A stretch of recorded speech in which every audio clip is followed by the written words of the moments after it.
What's going on, everybody? This is MDENT313, and I'm back at y'all with another one. Man, oh man, oh man.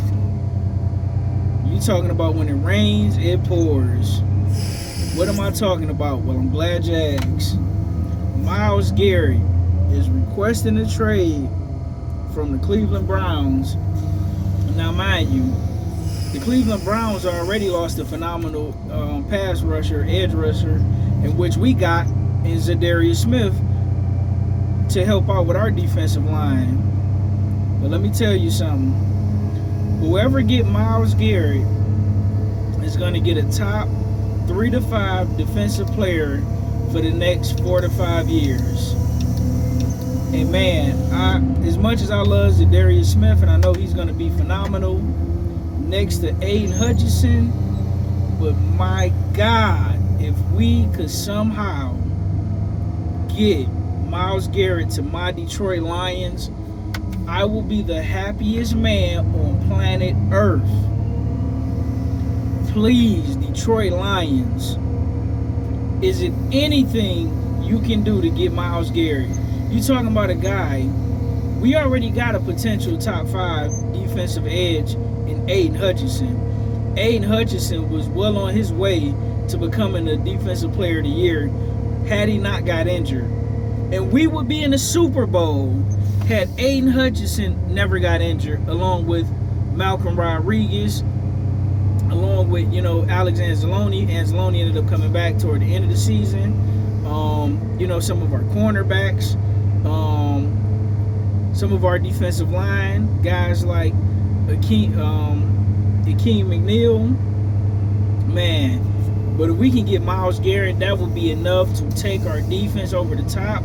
If we can generate some pass rush, that will free up some of our cornerbacks not to have to be out there on the island for 8 seconds every single play. Man, that would be absolutely phenomenal. But listen, I kind of feel bad for the Cleveland Browns, man. They when you looking at something like that, right?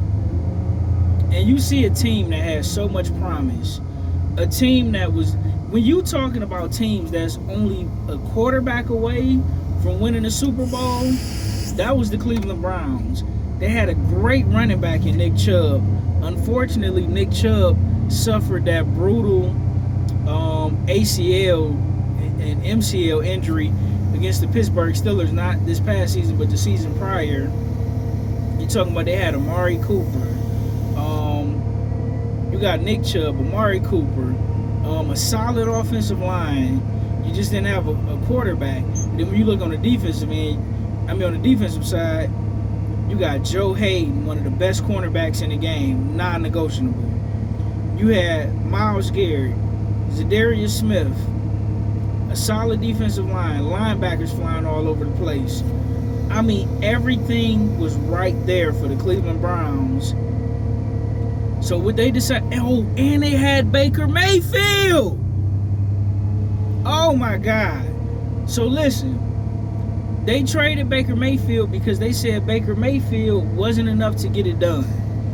They trade Baker Mayfield to the Tampa Bay Buccaneers. They push all the chips to the table for Deshaun Watson. And what happens, right? All the allegations about Deshaun Watson come out, so he missed time because of that.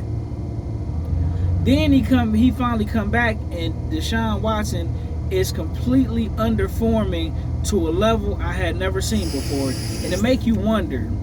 In Houston, Texas, we know he had DeAndre Hopkins, but he had a prime DeAndre Hopkins, but he also had offensive coordinator Bill O'Brien,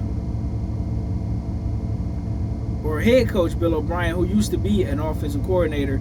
But when you have certain coordinators and coaches, it makes the quarterback either look a lot better than what they are or a lot worse than what they are, right? How do I know this to be true? Look at the guy that they traded away in Baker Mayfield, who was their top draft pick. They traded him away to the Tampa Bay Buccaneers, and Baker Mayfield is throwing up and down the field. Now, mind you, he is throwing to Chris Godwin and Mike Evans, But he was throwing to a prime Amari Cooper. He had Odell Beckham. Now, it wasn't the same Odell Beckham, but he had a decent version of Odell Beckham. And Baker Mayfield, he was still decent and productive. He wasn't the same Baker Mayfield that he is now, but just imagine, had they kept that same Baker Mayfield and paired him with a better offensive coordinator, with that defense and that running game. You can't tell me that Cleveland Browns team possibly may not have won a Super Bowl. Because look, the Cincinnati Bengals got a dominant offense, but they don't have a dominant defense. Now the Baltimore Ravens, their defense took a step back, but their offense took a step up. The Kansas City Chiefs offense took a step back, but their defense took a step up. That Cleveland Browns team with this version of Baker Mayfield and Nick Chubb before he got hurt, with that defense, you can argue the case they could have won the Super Bowl. And listen, the Pittsburgh Steelers, like the Cleveland Browns, they pretty much in rebuild mode. It's over with now. At least you could have kind of, with Myles Garrett, and if you still have Zadarius Smith and Joe Hayden, you could kind of still try to plug and play guys. But you lost Zadarius Smith. Myles Garrett's won a trade. Joe Hayden gonna be up out of there. I know he is. And Deshaun Watson, you mortgaged your future because you gave him a fully guaranteed, like $220 million contract. Because of what happened with Deshaun Watson, you're never gonna see, in my humble opinion, you'll never see a quarterback get a fully guaranteed contract ever again. You know, he may get like a $100 and something million guarantee, but the rest is gonna be all incentive lace. Because Deshaun Watson stunk it up so bad and ruined that team so bad, you'll never see it again. And listen, I'm sorry to the Cleveland Browns fans. You know, as a longtime Lions fan, we've had to endure rebuild after rebuild after rebuild. And if you do not have the GM and the coach, it don't matter how many quarterbacks you draft. If you don't have the coaching staff in place, the offensive and defensive coordinators, like, it don't matter. You're just going to keep rebuilding. And the Cleveland Browns was right there. And the reason why I'm so sad for the Cleveland Browns, even though you know I like the Bengals more, is because I had to watch the Lions go through this kind of crap. I'm 37. I've been watching this go on for years with the Lions. Now we finally got a great team, and I see that same window slowly but surely. Every year you don't get it done. Guess what happens? You get closer and closer, especially when you build your team through the draft and the way that the Cleveland Browns built their team. Guess what happens? Eventually, those very good players, you got to pay them. But guess what? Everybody's making so much money, you can't afford to pay everybody. So guess what? You're missing you pay the best offensive lineman you have, but you got two other good offensive linemen. You can only pay one of them. So you got to let one go. Now you got to try to hope that you can kind of get a deal in free agency or through the draft. Well, guess what? You got a couple of good receivers, which we see the Cincinnati Bengals going through that shit right now. Excuse my language. Now they had to pay Joe Burrow and Jamar Chase.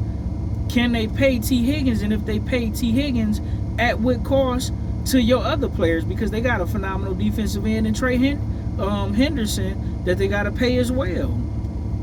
So every year you don't win a Super Bowl, your team is going to get worse and worse unless you have a great GM that's good at willing and dealing in free agency and working through the draft. Then you're going to have to keep starting over and over. The first opportunity we had, we messed it up. We should have went when we should have beat the 49ers. Even though Jahmyr Gibbs fumbled, there was a lot going on, right? I'm not finna go through all that, because before the fumble in the second half, if Jared Goff, Jahmyr Gibbs wide open in the end zone, Jared Goff overthrow him. If he make that proper throw and catch, the Lions is in the Super Bowl. There's no doubt in my mind we beat the Chiefs, but hey, whatever. Can't go back and change history, right? That was our first window.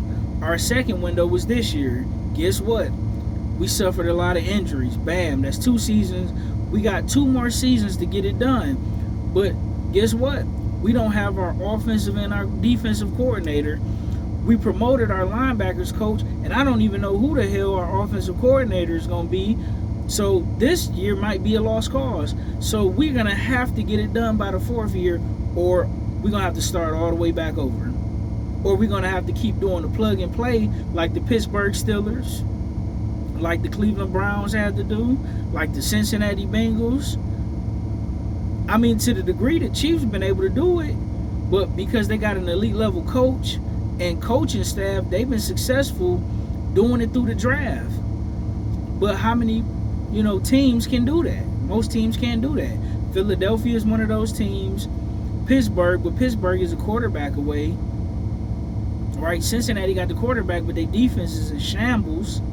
So, man, it's hard. We got 2 more years in Detroit. And, listen, we can get Myles Garrett. My God, please. Whoever is in charge, you need to be on the phone with him like yesterday. I'm sorry, Zadarius Smith. I love you, but if we can get Myles Garrett, we got to get you on up out of there, my man. Or you can come off the bench as a rotational piece.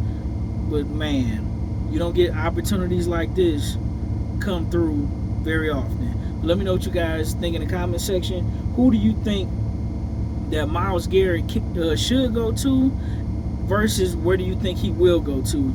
Put that in the comment section. Let me know what you think. Like, share, and subscribe. I'm out. Peace.